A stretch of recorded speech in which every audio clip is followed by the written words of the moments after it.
حضرت ابو داؤد طیالسی رحمہ اللہ فرماتے ہیں جب کوئی عالم کتاب لکھے تو اس کا مقصد یہ نہ ہو کہ میں اس سے پیسے کماؤں گا، میں اس سے درہم دینار کماؤں گا۔ اس کا مقصود جو لکھنا ہو کتاب کا، اس کا مقصد یہ ہو کہ میں دین کی مدد کرنا چاہتا ہوں، اس کے ذریعے میری اس کتاب کے ذریعے اللہ رب العزت دین کو قوت اور طاقت عطا فرمائے، اس کا مقصد یہ ہو۔ اگر اس کی نیت یہ ہے کہ یہ میں جو کتاب لکھ رہا ہوں میرے ہم زمانہ علماء پڑھیں گے، وہ کہیں گے کہ حضرت صاحب نے تو کمال کر دیا، سمندر کو کوزے کے اندر بند کر کے ہمارے سامنے رکھ دیا، یعنی اپنی تعریف کروانا اگر اس کا مقصود ہے تو اس کو دین کی کتاب لکھنا بھی کوئی فائدہ نہیں دے گی، اسے دین کی کتاب خریدنا بھی کوئی فائدہ نہیں دے گی۔ کہ اگر میرے پاس اتنی کتاب ہے کہ لوگ کہیں کہ حضرت صاحب کے پاس تو بہت بڑی کتابیں ہیں، اگر مقصود دنیا کو دکھانا ہے تو محبوب علیہ السلام کے اس غلام کا فرمان حضرت ابو داؤد طیالسی رحمہ اللہ وہ فرماتے ہیں کہ اسے یہ کچھ فائدہ نہیں دے گی۔ وہ فرماتے ہیں کہ تورات کے اندر اللہ رب العزت نے فرمایا کہ اگر انسان کے عمل کم ہوں لیکن بظاہر وہ تھوڑے نظر آتے ہوں، لیکن اللہ رب العزت کی بارگاہ میں وہ قبول ہو جائیں تو وہ تھوڑے بھی زیادہ ہو جاتے ہیں۔ اگر بظاہر عمل زیادہ ہوں لیکن رب کی بارگاہ میں قبول نہ ہوں تو ایسے زیادہ عمل کا بھی کوئی فائدہ نہیں جو رب کی بارگاہ میں قبول نہ ہو۔ فرمایا وہ زیادہ ہو کر بھی کم نظر آتے ہیں، اگر اچھے اعمال رب کی بارگاہ میں قبول ہو جائیں وہ بظاہر تھوڑے ہوں گے لیکن اللہ اس کے اوپر اجر زیادہ عطا فرمائے گا۔ اسی طرح حضرت فضیل بن عیاض رحمہ اللہ فرماتے تھے جب سچے لوگوں سے مثلا حضرت اسماعیل علیہ السلام، حضرت عیسیٰ علیہ السلام سے سوال کیا جائے گا تو آپ فرماتے ہیں ہمارے جیسے جھوٹوں کی پھر وہاں کیا مجال ہے۔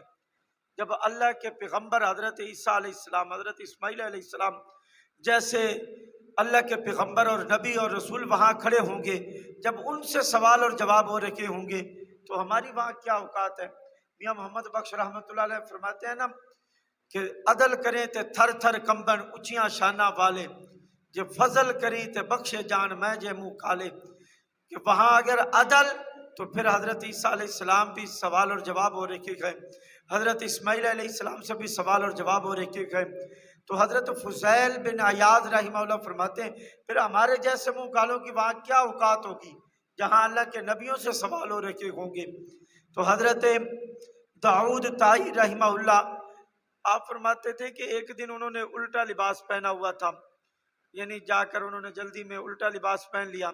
تو لوگوں نے کہا کہ حضور آپ لباس کو سیدھا کیوں نہیں پہنتے؟ آپ فرماتے ہیں میں نے اس لیے نہیں الٹا پہنا کہ مجھے علم نہیں ہے کہ غفلت کے اندر میں نے کوئی لباس کو الٹا پہن لیا ہو، میں نے اس لیے اسے الٹا پہنا ہے کہ کہیں میرا دل نہ بدل جائے۔ یعنی الٹا لباس پہننے سے لوگ حقارت کی نظر سے دیکھیں گے کہ حضرت کو تو اپنا ہوش ہی نہیں ہے، جسے کپڑے پہننے کا بھی سلیقہ نہیں ہے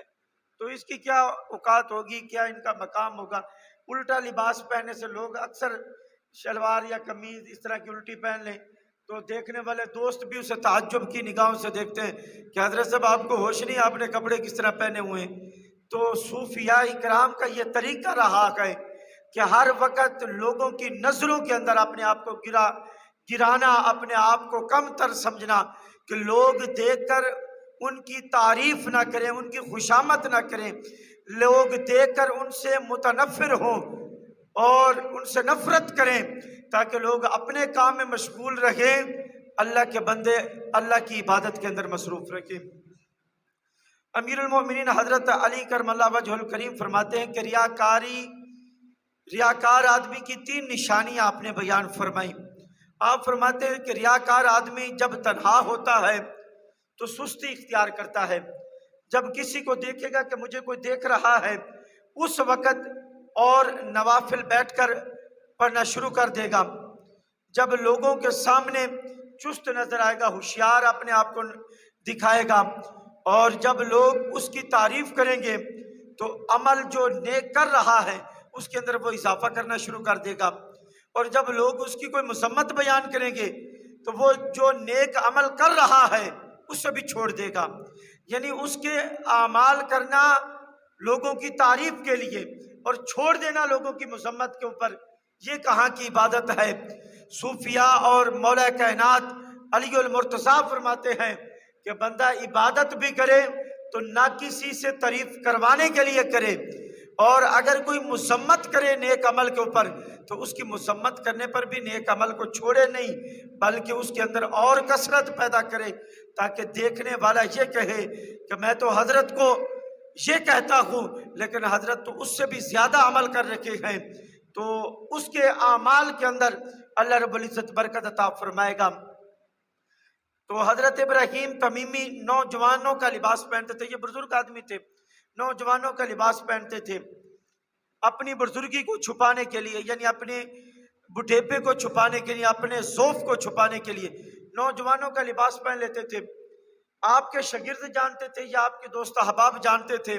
کہ آپ کا مقام اور مرتبہ کیا ہے؟ تو لوگوں نے کہا کہ آپ بزرگ آدمی ہیں، ضعیف العمر ہیں، تو لباس نوجوانوں جیسا پہن لیتے ہیں، اس کی وجہ کیا ہے؟ آپ فرماتے ہیں کہ جس طرح لوگ اپنے گناہوں کو چھپاتے ہیں اسی طرح ابراہیم تمیمی اپنی نیکیوں کو چھپاتا ہے۔ یعنی جب انسان ضعیف ہو جاتا ہے تو اس کا کام ہی نیکی کرنا رہ جاتا ہے، اب دوسرا تو کام کوئی نہیں سوائے عبادت کے علاوہ۔ تو آپ فرماتے ہیں میں اس لیے نوجوانوں کا لباس پہنتا ہوں کہ لوگ مجھے نوجوان سمجھے، یوں کہیں کہ یہ نوجوان ہے غفلت میں مارا مارا پھر رہا ہے، یہ کوئی نیکی کا کام نہیں کرتا۔ جس طرح لوگ اپنے گناہوں کو چھپاتے ہیں ابراہیم تمیمی اسی طرح اپنی نیکی کو چھپاتا ہے۔ دعا ہے کہ اللہ رب العزت ہمیں عمل کی توفیق عطا فرمائے، بزرگان دین کے نقش قدم پر چلنے کی توفیق عطا فرمائے۔ یقین جانو یہی لوگ ہیں جو کامیاب ہیں، جنہوں نے اپنی زندگیوں کو اصل مقصود کی طرف لے گئے، جنہوں نے دنیا میں آنے کا راز کو پہچان لیا۔ یہ اولیاء اللہ ہیں۔ ہمارے جیسے لوگ 60 سال 70 سال اس دنیا میں بھٹکتے بھٹکتے گناہوں کی جنجال کے اندر اس طرح پھنس جاتے ہیں کہ حتیٰ کہ موت بھی اللہ ماشاءاللہ کسی کو ایمان کے اوپر نصیب ہوتی ہو۔ تو دوسرا ایک ضروری مسئلہ عرض ہے کہ کل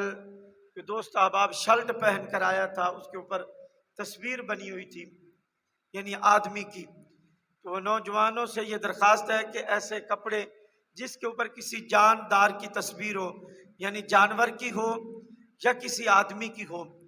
ایسے کپڑے پہن کر جو نماز پڑھتا ہے نہ اس کی نماز ہے تو نہ جو اس کے پیچھے کھڑا ہے نہ اس کی نماز ہے، یعنی جو اس تصویر کے پیچھے کھڑا ہے